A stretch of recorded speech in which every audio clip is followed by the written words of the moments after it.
I want to frame my remarks today with a quick story. Once upon a time, there's a beautiful valley where people lived.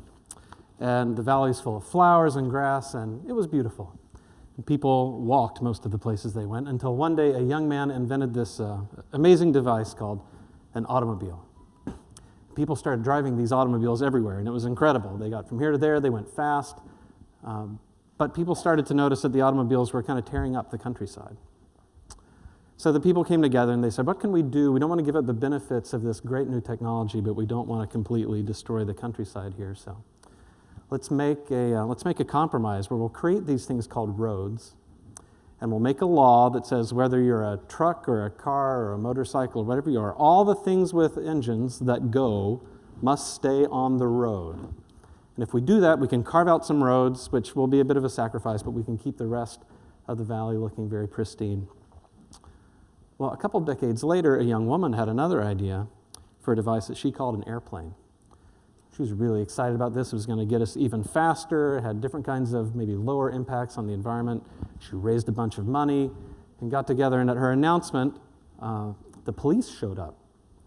And the police wanted her to remind her that even though they're really in favor of this great new device she had invented, to remember the law that says all the things with engines must go on the road. So she was welcome to drive her airplane anywhere she wanted to go, but flying it would be illegal.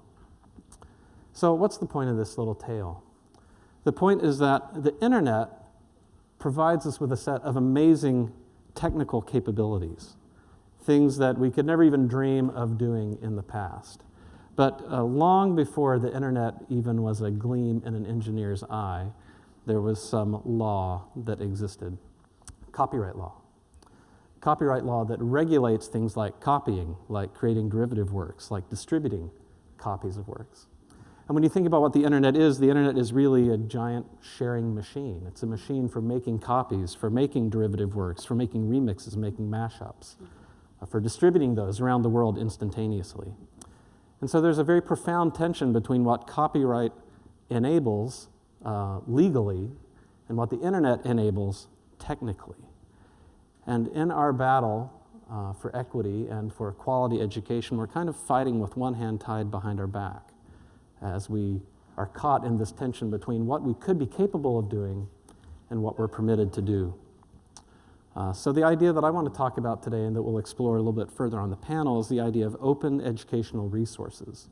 Open educational resources are essentially open source curriculum materials that are, one, completely free for anyone to use and access, and come with a set of copyright permissions that make it legal for us to do all the things that the internet makes technically possible for us to do. Thank you.